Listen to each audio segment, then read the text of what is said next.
Hello students, आज का हमारा टॉपिक है घन कोण की अवधारणा, कॉन्सेप्ट ऑफ सॉलिड एंगल। आज हम लोग पढ़ेंगे कि सॉलिड एंगल क्या होता है। प्रीवियस जो हमारे लेक्चर्स थे उसमें एक में हमने डी ओमेगा को यूज किया था, डी ओमेगा इक्वल टू 4 पाई हमने मान यूज किया था। तो आज के लेक्चर में हम लोग पढ़ेंगे कि सॉलिड एंगल होता क्या है।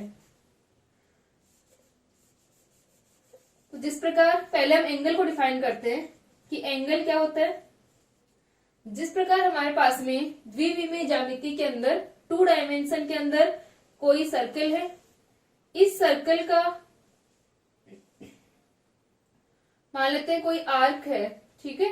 इस आर्क के सिरों को अगर हम O से मिलाते हैं तो यहां पर बनने वाला जो एंगल होगा उसे हम क्या कहते हैं, थीटा कहते हैं। यानी इस आर्क के सिरों को अगर हम O से मिलाते हैं तो यहाँ पर क्या बनता है, थीटा बनता है। या चाहे तो हम इसे ले सकते हैं कि ये हमारे पास में आर्क है और इसको हमने इससे मिलाया O से, तो क्या बन रहा है, यहाँ पर थीटा एंगल बन रहा है। ये जो एंगल होगा वो क्या होगा, थीटा एंगल होगा। तो 2 डायमेंशन के अंदर 2 लाइन जो हमारी हैं, इनके बीच में जो ओरिएंटेशन है वो क्या रहेगा, थीटा एंगल होगा, ठीक है। इस आर्क को जब हमने इससे मिलाया पॉइंट से, इस आर्क के दोनों सिरे थे ये, और इन दोनों सिरों को हमने O पॉइंट से मिला दिया तो हमें हमारे पास में क्या प्राप्त हुआ, हमें थीटा एंगल प्राप्त हुआ।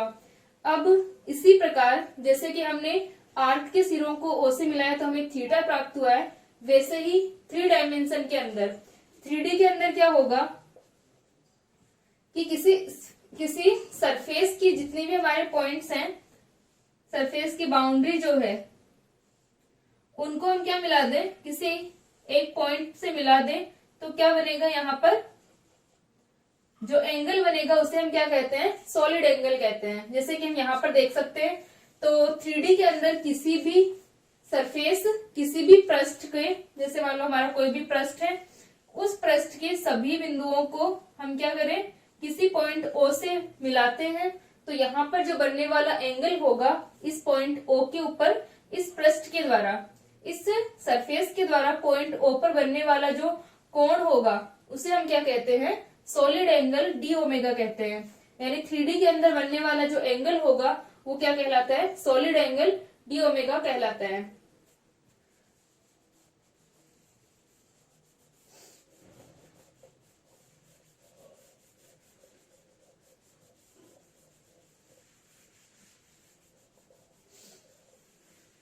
तो यहाँ पर हम देख सकते हैं कि एक पृष्ठ है हमारे पास में, CD पृष्ठ है। ये जो हमने CD डिनोट किया हुआ है, CD क्या है, एक पृष्ठ है। इस पृष्ठ के कारण, इस सरफेस के कारण हम क्या निकाल रहे हैं, इस पॉइंट O पर बनने वाला सॉलिड एंगल हम निकाल रहे हैं, ठीक है। ये हमारे पास में पॉइंट O है और इस पॉइंट O के ऊपर बनने वाला सॉलिड एंगल हम क्या कर रहे हैं, निकाल रहे हैं कि इस O पर कितना एंगल बनेगा। अब ये जो एरिया है हमारा CD जो हमने यहाँ पर डिनोट किया हुआ है, इस एरिया का जो डायरेक्शन होगा वो क्या होगी, परपेंडिकुलर होगी इसके, ds वेक्टर। और इस O को इस एरिया के सेंटर से अगर हम मिलाते हैं इस पॉइंट P से, तो हमारे पास में डायरेक्शन क्या आ जाएगी, r वेक्टर। ये डिस्टेंस हम मान लेते हैं r है, तो यहाँ पर इस पॉइंट P को हमने O से मिलाया तो हमारी क्या आ जाएगी, r वेक्टर हमारे पास में डिस्टेंस आ गई, ठीक है, ये डायरेक्शन आ गई। अब हम इस O को सेंटर मानते हुए जब हम किसी पृष्ठ की परिसीमा को, बाउंड्री को अगर किसी पॉइंट से मिलाएंगे, एक पर्टिकुलर पॉइंट से हम इसे मिला रहे हैं तो क्या बनेगा, एक कोण की शेप बनेगी, कोण शेप आ जाएगी। अब ये जो कोण शेप हमारे पास में आ रही है, इसके अंदर हम क्या कर रहे हैं कि इस पॉइंट O को हम सेंटर मान करके यहां से एक R रेडियस का हम क्या बनाते हैं, गोला बनाते हैं, ठीक है। ये जो हमारे पास में O पॉइंट है इसको सेंटर मान करके हम R रेडियस का एक क्या बनाएंगे, गोला बनाएंगे।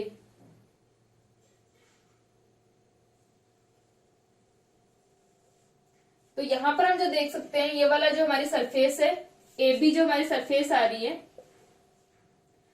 तो जब हम एक गोला बनाते हैं इस O को सेंटर मानते हुए, इस तरह से बना रहे हैं हम इस O पॉइंट को सेंटर मान करके, तो 3D के अंदर ये जब हम बनाते हैं तो क्या होगा, 3D के अंदर ये इस कोण को एक सरफेस में काटेगा। ठीक है, यहां पर ये जो कोण हमारा बन रहा है, ये जो हमारा CD प्लेन के साथ में ये कोण जो बन रहा था, इस कोण को क्या करेगा, इस O को सेंटर मान करके अगर हम कोई गोला बनाते हैं तो ये इस कोण को एक पृष्ठ में काटेगा और ये वाला पृष्ठ हमें इस तरह से प्राप्त होगा AB की शेप में। ठीक है, ये AB हमें पृष्ठ प्राप्त हुआ है। इस AB सरफेस की जो डायरेक्शन होगी वो क्या होगी, इस OP की डायरेक्शन ही इस AB सरफेस की डायरेक्शन होगी यहाँ पर। तो अब जो सॉलिड एंगल का मान आएगा, यानी एक तरीके से जो हमारा AB प्लेन हमें मिल रहा है, इसकी जो डायरेक्शन है, मान लेते हैं इस AB प्लेन के लिए क्या है, एरिया DA है, तो इस DA का मान क्या होगा, इस DS एरिया का क्या है, ये प्रक्षेप है। अगर ये एंगल थीटा है तो DA इक्वल टू क्या होगा, DS कोस थीटा होगा। ठीक है, और D ओमेगा का मान कितना होगा, DS कोस थीटा अपॉन R स्क्वायर होता है। ठीक है, DS कोस थीटा अपॉन R स्क्वायर, या हम कह सकते हैं DA अपॉन R स्क्वायर होता है। यानी ये जो सरफेस अब बनी है DA upon R square, R radius का हमने यहाँ पर एक गोला बनाया था, जिसके कारण हमें ये AB प्लेन प्राप्त हुआ है, क्योंकि ये AB प्लेन जो है इस कोण को काट रहा है यहाँ से।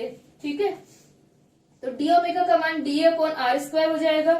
अगर R इक्वल टू 1 है, R इक्वल टू 1 होगा तो D ओमेगा इक्वल टू कितना हो जाएगा, DA हो जाएगा। यानी अगर हम यूनिट रेडियस का एक स्फीयर यहाँ पर अगर हम बनाते हैं, गोला अगर हम बनाएंगे, तो वो जिस सरफेस से इसको काटता है, ठीक है, इसकी सरफेस हम मान लेते हैं DA यहाँ पर हो गई जब R इक्वल टू 1 है, तो इसके कारण यहाँ पर जो एंगल ये बन रहा है, ये जो DA एरिया है, इसी को हम क्या कहते हैं, सॉलिड एंगल D ओमेगा कहते हैं। ये डिस्टेंस हमारी R थी। ठीक है, तो यहाँ पर हम देख सकते हैं कि ये एक हमारा प्लेन CD था। इस CD प्लेन के कारण हम O पॉइंट पर क्या निकाल रहे थे, सॉलिड एंगल का मान निकाल रहे थे। सॉलिड एंगल क्या होता है, किसी भी सरफेस की हर पॉइंट को यहाँ पर इस बाउंड्री को हम क्या मिला दें, किसी पॉइंट O से मिला दें, तो हमें क्या प्राप्त होता है, इस पॉइंट O पर एक सॉलिड एंगल प्राप्त होता है। इस तरह से एरिया के शेप में प्राप्त होगा वो, क्योंकि 3D के अंदर है। तो 3D के अंदर, जैसे कि 2D के अंदर तो क्या था, लाइन की शेप में था, ये इस तरह से होता है हमारा थीटा एंगल। लेकिन 3D के अंदर क्या होगा, पूरी एक सरफेस होगी। ठीक है, इस सरफेस के रूप में हमें प्राप्त होगा D omega equal to DA। और ये जो सरफेस हमें प्राप्त हो रही है, एक सर्कल इस तरह से बन रहा है, इसकी रेडियस क्या होगी, R इक्वल टू, यहाँ पर O को अगर हम R इक्वल टू 1 का यहाँ पर हमने जो ये गोला बनाया है, तब हमारे पास में सरफेस आई है। यानी O को सेंटर मान करके अगर हम R इक्वल टू 1 का क्या बनाए, एक गोला बनाए इस तरह से, तो ये जो गोला बनेगा वो इस कोण को क्या करेगा, एक सरफेस की फॉर्म में काटेगा, क्योंकि ये सारा का सारा किसमें है, 3D के अंदर है। तो 3D के अंदर एक लाइन तो होगी नहीं।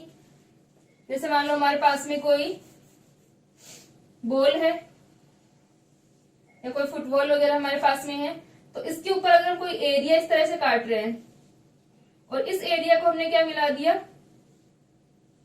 सेंटर से मिला दिया। ठीक है, इस एरिया के जो ये पीछे वाले पॉइंट्स हैं, सभी को हमने क्या कर दिया, इस सेंटर से मिला दिया। तो यहाँ पर क्या बनेगा, एक अंदर की साइड एक कोण बन गया। ये पूरा का पूरा एक क्या बन रहा है, कोण शेप बन रही है। अब इस O को केंद्र मान करके अगर हम कोई स्फीयर यहाँ पर बनाते हैं, तो क्या होगा, एक एरिया इसके अंदर कटेगा, इस कोण के अंदर एक एरिया यहाँ पर कट होगा। ठीक है, इस तरीके से। तो वो जो एरिया कट हो रहा है वही यहाँ पर क्या बना रहा है, एक सॉलिड एंगल बना रहा है। उसी को हम क्या कर रहे हैं, D omega equal to DA। यानी सॉलिड एंगल ये वाला एंगल है, ये जो एरिया यहाँ पे बन रहा है। ठीक है, तो D omega equal to DA होता है। अब D ओमेगा का मान हमारे पास में 4 पाई किस प्रकार आता है, उससे हम एक एग्जाम्पल से समझ सकते हैं। यानी एक तरीके से 3D के अंदर बनने वाला जो एंगल है किसी भी सरफेस के द्वारा, वो क्या होगा, सॉलिड एंगल D ओमेगा कहलाता है।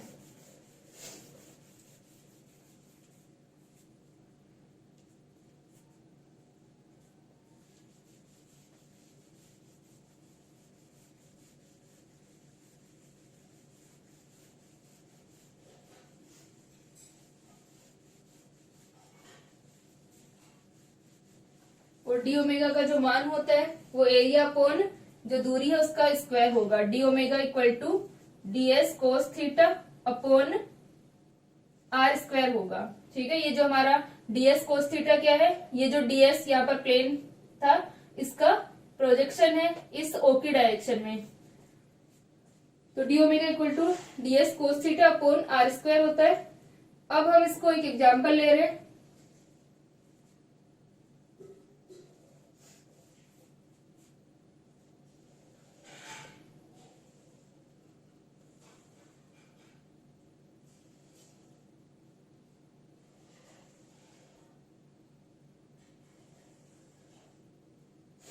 ये हमारे पास में क्या है, एक स्फेयर का 1/8 पार्ट जो होता है वो है, यानी ये इस तरह से उभार लिए हुए है। इस तरह से यहाँ पर हमने रखा हुआ है।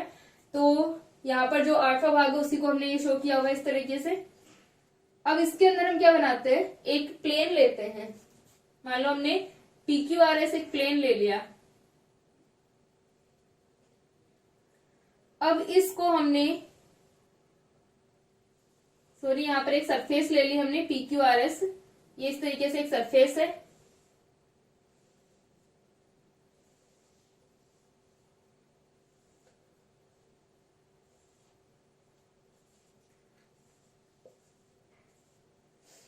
तो ये जो PQRS हमने सरफेस ली है, इस सरफेस को हम क्या करें, O पॉइंट से मिला दें। ठीक है, इसको हमने O पॉइंट से मिला दिया।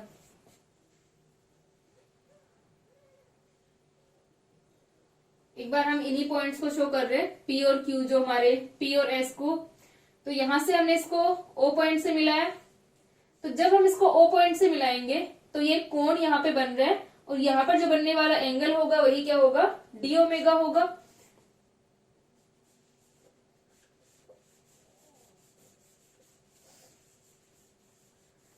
तो ये वाला जो यहाँ पर अपना पॉइंट O है। अब हम क्या करते हैं कि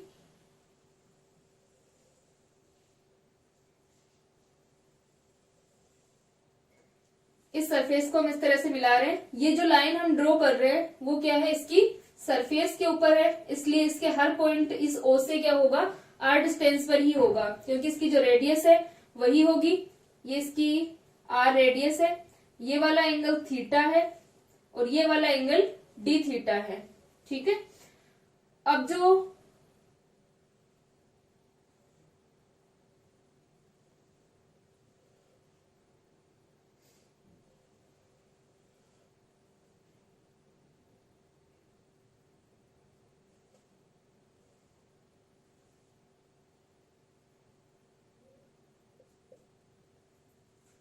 अब ये जो हमारी सरफेस थी इस तरह से है।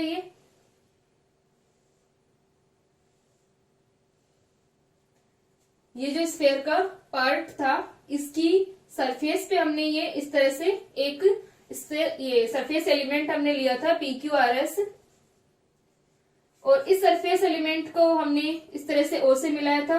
तो ये क्या बना, एक आर्क बना। ये SP जो है वो क्या बन गया, एक आर्क बन गया यहाँ पर। ठीक है, और ये जो SR है वो क्या करेगा कि जेड एक्सिस को अगर हम एक्सिस लेते हुए, यहाँ पर जो हमारी ये जेड एक्सिस है इसको अगर हम एक्सिस लेते हुए एक सर्कल बनाए इस तरीके से, तो हमारा क्या होगा ये, तो यहाँ पर इस आर्क को कवर करते हुए, एस आर को कवर करते हुए क्या बनेगा, एक सर्कल बनेगा। अगर ये कंप्लीट होता तो इस तरीके से हम एक सर्कल बना सकते थे, यानी इस जेड एक्सिस के लिए यहाँ पर जो हमारा सर्कल होता, ठीक है, इस तरीके से। तो ये इस सर्कल का सेंटर हो जाता टी, और ये जो आर्क हमने यहां पर लिया है वो इस तरीके से है। ये जो एस आर है वो इस तरीके से है। ठीक है, यहां पर जो हमारा पी क्यू आर एस है, तो आर एस क्या है, ये वाला जो आर्क है वो, ठीक है। और ये हमारा जो एस पी है वो क्या होगा, इस ओ पॉइंट के लिए यहां पर आर्क होगा।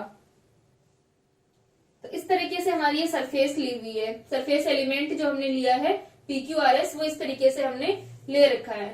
तो अब ये एंगल थीटा है और ये डी थीटा है, और यहां से हमारे जो पॉइंट्स हैं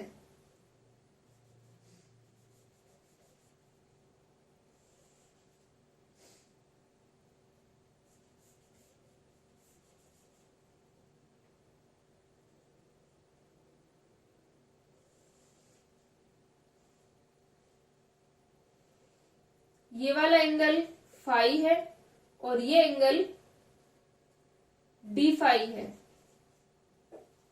ठीक है, यहां पर जो एंगल बन रहा है वो फाई है और ये वाला एंगल डी फाई है। तो 3D के अंदर क्या होता है,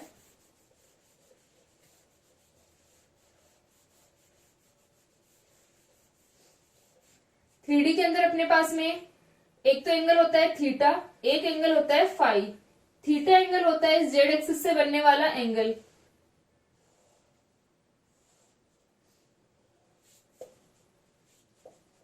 तो थीटा तो हमारा क्या होगा, ये जो हमारी एक्सिस है इससे बनने वाला एंगल होगा, और ये जो फाई एंगल होता है वो इस एक्स एक्सिस के साथ में बनने वाला एंगल होता है फाई।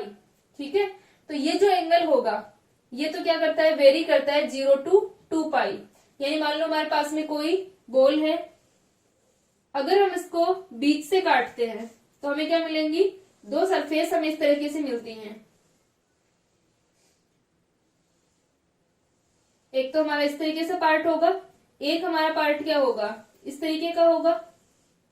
ठीक है, जब हमने इसको बीच से काटा तो ये जो एंगल है यानी यहां से वेरी करता हुआ पूरा घूमता है 360, ये एंगल 2 पाई फाई कहलाता है। ये जो प्लेन हमारा बन रहा है इसको काटने पर ये जो प्लेन हमें प्राप्त हो रहे हैं, इन प्लेन के अंदर जो एंगल वेरी करेगा पूरा 0 to 2 पाई वेरी करेगा। ठीक है, वही एंगल है ये फाई। ये पूरा इस तरह से घूमता हुआ पूरा राउंड होके पूरा 2 पाई एंगल बनाता है, 0 to 2 पाई एंगल बनाएगा। यहाँ पर हमारा पूरा स्फेयर का पार्ट नहीं है इसलिए हमको इस तरीके से शो नहीं हो रहा है, लेकिन अगर ये पूरा स्फेयर यहाँ पे होता तो ये क्या करता है, फाई 0 to पूरा 2 पाई घूमता है। ठीक है, यहां से घूमता हुआ इस तरीके से पूरा 2 पाई होगा। ठीक है, और जो हमारा थीटा एंगल है जो हमने यहाँ पर शो किया हुआ है, थीटा एंगल किस तरीके से होता है, इस जेड एक्सिस के साथ में। तो मान लो अगर हम किसी स्फेयर को इस तरीके से काटते हैं तो हमें क्या मिलेंगे, दो हेमिस्फेयर मिलेंगे। एक हमारा हेमिस्फेयर इस तरीके से होगा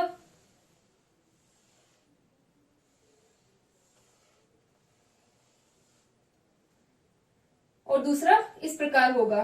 अब इस प्लेन के अंदर यहां से यहां तक का जो एंगल वेरी हो रहा है, ठीक है, मान लो ये थीटा एंगल जो है वो पूरा यहां से लेकर के स्टार्ट होगा और यहां तक आएगा, यानी 0 से, ये मान लो थीटा एंगल है तो ये थीटा पूरा पहले सीधा अगर हम इसको माने इस तरीके से तो थीटा इक्वल टू 0 से लेकर के घूमता हुआ पूरा इस तरह से नीचे तक आ गया। तो थीटा यहां से यहां तक वेरी करेगा, यहां से यहां तक इस तरीके से। तो ये वेरी करता है 0 to पाई वेरी करता है। ठीक है, फाई तो क्या हो रहा था, पूरा घूम रहा था इस तरीके से पूरे इस प्लेन के ऊपर, तो फाई तो 0 to 2 पाई हो गया, थीटा 0 to पाई होता है। ठीक है, तो यहाँ पर अपने पास में दो एंगल है, एक तो थीटा है और एक फाई है। फाई इस नीचे वाले प्लेन के अंदर है।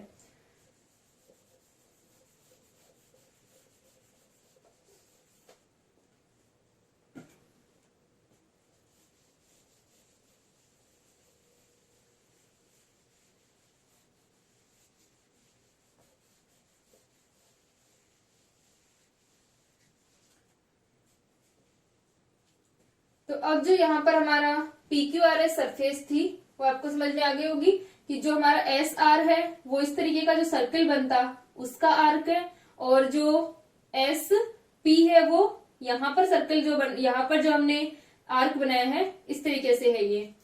तो हमारी जो डेफिनेशन होती है आर्क क्या होता है, एंगल अपॉन रेडियस। ठीक है, तो ये SP इक्वल टू क्या हो जाएगा, RT थीटा, सॉरी यहां पर अपने पास में एंगल इक्वल टू होता है आर्क अपॉन रेडियस। तो आर्क इक्वल टू क्या हो जाएगा, एंगल इंटू रेडियस। तो SP equal to R D theta हमारे पास में आ जाएगा।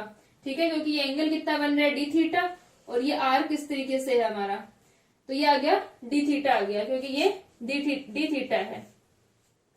अब जो एस आर है, एस आर क्या होगा, ये वाला एंगल मल्टीप्लाई ये जो रेडियस है। ठीक है, क्योंकि यहां पर एक सर्कल बन रहा है, इस सर्कल की रेडियस मल्टीप्लाई एंगल जो होगा, यहाँ पर जो एंगल बनेगा, तो ये जो एंगल बन रहा है डी फाई, वही एंगल यहां बनता है डी फाई। क्योंकि ये अगर हम यहां पर बात कर रहे हैं इस तरीके से,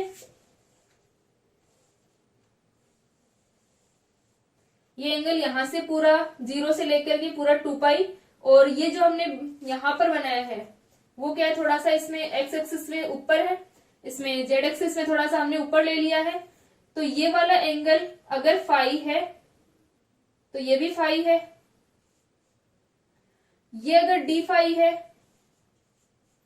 तो ये भी क्या होगा, डी फाई होगा।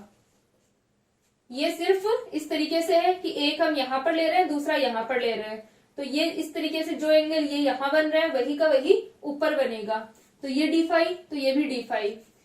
तो अपने पास में एंगल तो डी फाई आ गया। अब हम इसका मान निकाल लेते हैं, एस टी डिस्टेंस जो है, एस टी डिस्टेंस कितनी हो जाएगी, ये ट्राइंगल ले लें हम लोग, ये जो हमारा टीओएस ट्राइंगल है इस तरीके से, इसके अंदर एस टी डिस्टेंस कितनी आ जाएगी, आर साइन थीटा। ठीक है, ये हमारा आर है, तो ये एस टी डिस्टेंस कितनी आ गई, आर साइन थीटा आ गई।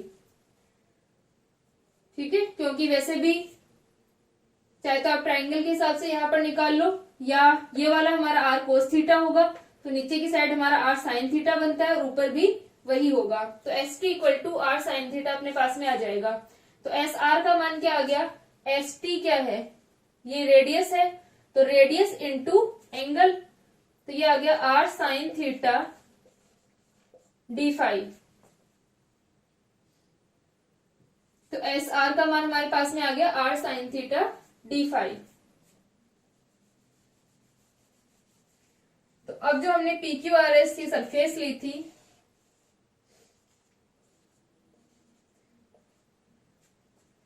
इसका एरिया कितना हो जाएगा, मान लेते हैं इसका एरिया डी ए है, तो इसका एरिया कितना होगा, S P into S R, तो कितना हो गया, R D theta into R sine theta D phi, तो ये हो गया R square sine theta D theta D phi. तो ये हमारे पास में आ गया R square sine theta D theta D phi. अब हम टोटल यहाँ पर निकाले कि पूरा जो स्फेयर है इसके कारण, इसकी जो सरफेस है इसके कारण इस पॉइंट ओ पर बनने वाला सॉलिड एंगल कितना होगा, तो हम इसको इंटीग्रेट कर देते हैं। तो यहाँ पर अपने पास में क्या आ जाएगा,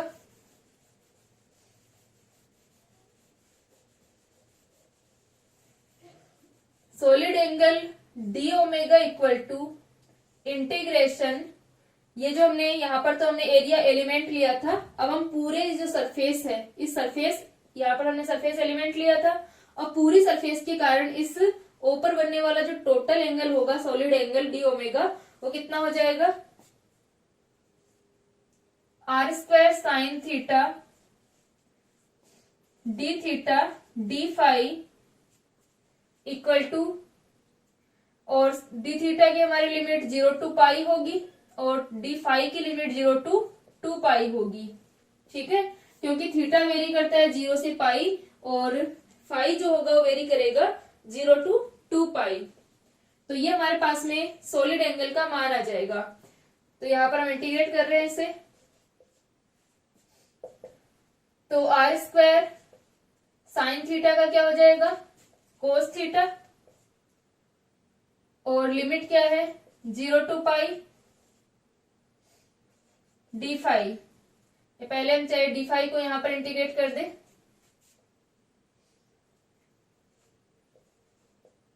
तो कोस थीटा को अगर हमने किया तो कोस थीटा का मान कितना आ जाएगा, अलग अलग निकाल लेते हैं एक बार हम इसको, 0 to pi cos theta D theta कितना आएगा,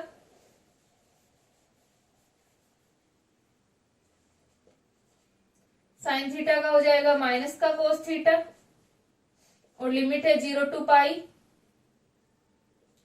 तो माइनस का कोस पाई का मान -1 और कोस 0 का मान भी 1 होता है, नीचे -1 आएगा, तो आ गया 2 पाई आ गया।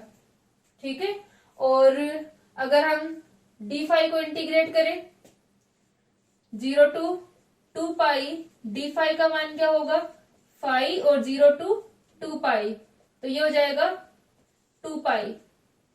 ठीक है, तो ओमेगा का मान कितना आ गया, ओमेगा इक्वल टू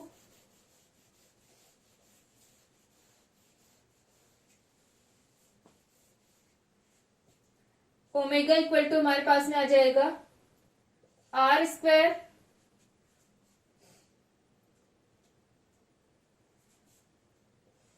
सॉरी हमने डिवाइडेड बाय आर स्क्वायर नहीं किया क्योंकि ये तो हमारा एरिया का मान था। डी ओमेगा का मान क्या होता है, डी अपॉन आर स्क्वायर होता है। तो ये अपने पास में आ गया omega equal to R square dot 4 pi upon R square, तो ओमेगा इक्वल टू आ गया 4 पाई, यानी जो टोटल सॉलिड एंगल होता है वो कितना होता है, 4 पाई होता है। जैसे कि हमारे पास में 2D के अंदर क्या होगा, सर्कल है, सर्कल का जो आर्क है, सॉरी 2D में हम बात कर रहे हैं, तो यहां पर ये कितना घूमेगा, 0 टू 2 पाई जितना घूमता है। यहां पर अपना जो ये आर्क होगा, ये थीटा जो होगा, उसी प्रकार स्फीयर के अंदर टोटल जो सॉलिड एंगल बनेगा वो कितना होगा, 4 पाई के इक्वल होगा। और एंगल को हम रेडियन में निकालते हैं, एंगल को हम रेडियन में ज्ञात करते हैं और सॉलिड एंगल को स्टेरेडियन में निकालते हैं। ठीक है, तो इस प्रकार से जो एंगल बन रहा है 3D के अंदर, जो एंगल होगा किसी भी सरफेस की जो बाउंड्री है उसको हम किसी पॉइंट O से मिलाते हैं, तो बनने वाला जो एंगल होता है वो क्या कहलाएगा, सॉलिड एंगल डी ओमेगा कहलाता है। ठीक है, और टोटल जो हमारा सॉलिड एंगल बनेगा किसी स्फीयर के कारण यहाँ पर पॉइंट O के ऊपर सेंटर पर जो एंगल बन रहा है उसका मान क्या होगा, 4 पाई होगा। ठीक है, इसको लिख लो।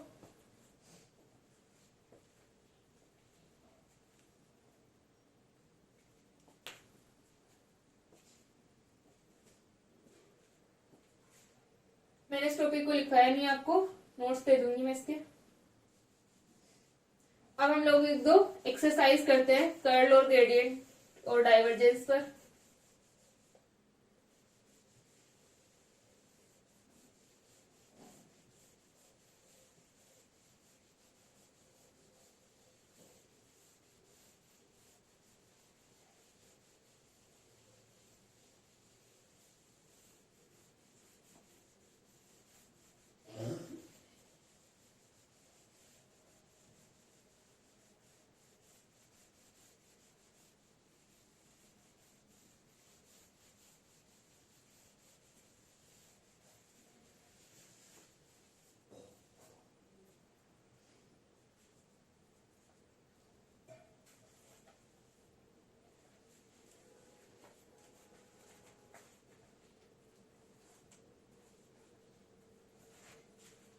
तो हम एक एक्सरसाइज कर रहे हैं।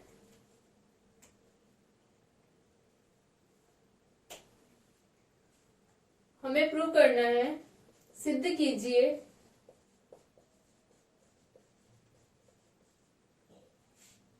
किसी अदिश फलन फाई के लिए, किसी अदिश फलन फाई के लिए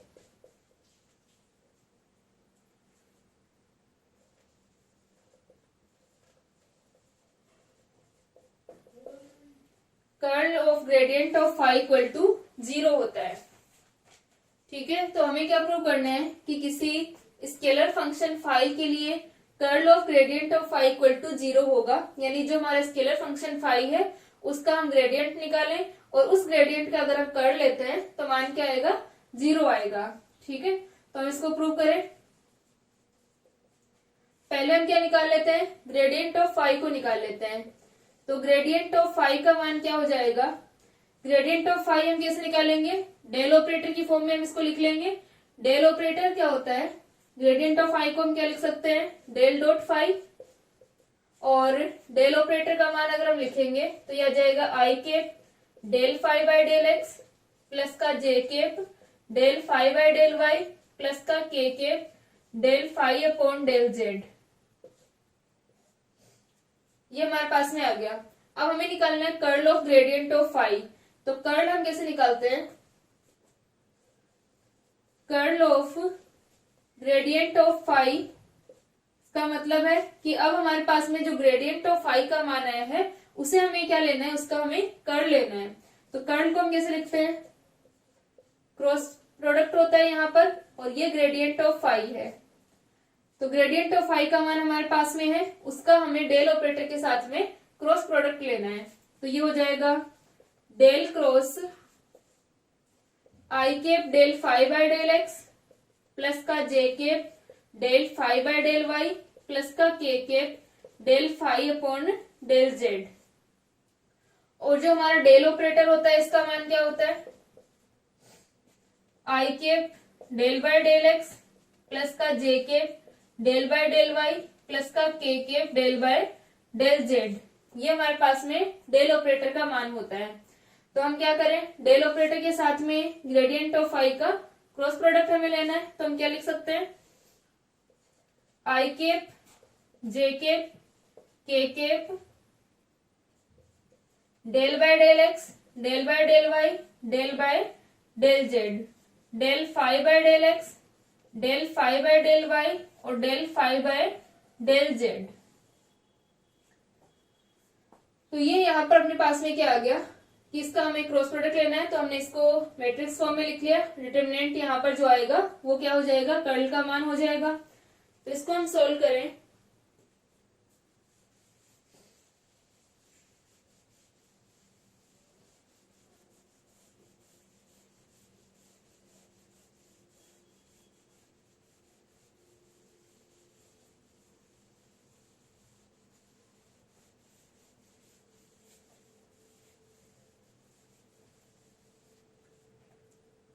तो ये हमारे पास में आया आई केप जे केप और k cap del by del x del by del y और डेल बाय डेल जेड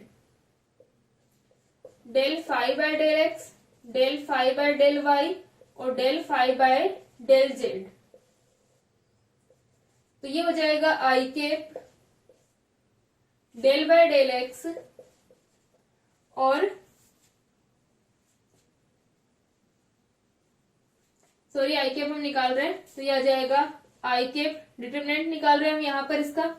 तो आई केप और ये आ जाएगा del 2 phi upon del Y del Z minus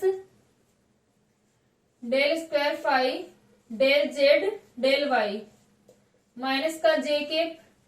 जे केप के अंदर हमारे पास क्या आ जाएगा, del 2 phi del x del Z minus का del square phi del Z del x.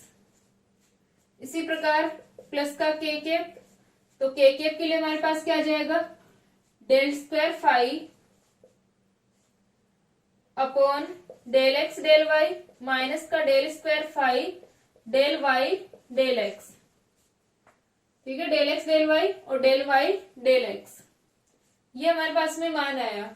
तो यहाँ पर हम देख सकते हैं कि जो हमारे पार्शियल डेरिवेटिव होते हैं, आंशिक अवकलज जो होते हैं, वो इनको हम चाहे डेल वाई डेल जेड लिखें या del square del Z del Y लिखें, इक्वल ही होते हैं। क्योंकि हमें पता है कि जब हम पार्शियल डेरिवेटिव निकालते हैं तो जब हम y के रिस्पेक्ट में कर रहे हैं तो z कांस्टेंट रहेगा, z के रिस्पेक्ट में कर रहे हैं तो y कांस्टेंट रहेगा। तो चाहे हम पहले किसी को भी निकाले कोई फर्क नहीं पड़ेगा। जैसे मान लो हमारे पास में 3yz है, तो इसका हम डेल y डेल z हम निकाल रहे हैं, ये हम कर रहे हैं। तो del square del y del z का मतलब क्या है, डेल y डेल z है। तो पहले हमने z के रिस्पेक्ट में किया इसको, तो क्या आएगा, डेल बाय डेल वाई, और z के रिस्पेक्ट में किया तो 3y आ गया। अब इसको करेंगे y के रिस्पेक्ट में तो 3 आ जाएगा। अब हम चाहे इसको उल्टा करके देख ले कि पहले हम y के रिस्पेक्ट में करें तो 3z आ जाएगा, फिर z के रिस्पेक्ट में करें तो 3y, फिर हम z के रिस्पेक्ट में करेंगे तो कितना आ जाएगा, 3z था तो z का 1 हो गया तो 3 आ गया। तो कोई फर्क नहीं पड़ेगा चाहे हम z के रिस्पेक्ट में पहले करें या y के रिस्पेक्ट में पहले करें, तो ये सारे के जो मान है वो इक्वल ही हैं। तो सारे के सारे मान इक्वल हैं, तो ये क्या हो गया 0, अर्थात curl of gradient of phi equal to क्या होता है 0 होता है। तो यहाँ पर ये एक्सरसाइज हमने सोल्व कर ली। अब आपके एग्जांपल्स गिवन है, उन एग्जांपल्स के अंदर आप कर्ल, ग्रेडियंट और डाइवर्जेंस को लेकर के जो भी एक्सरसाइज है उनको सोल्व करके देखना है। ठीक है, बाकी के जो हमारे क्वेश्चंस हैं और टॉपिक्स हैं उनको हम नेक्स्ट लेक्चर्स में कंटिन्यू करते हैं।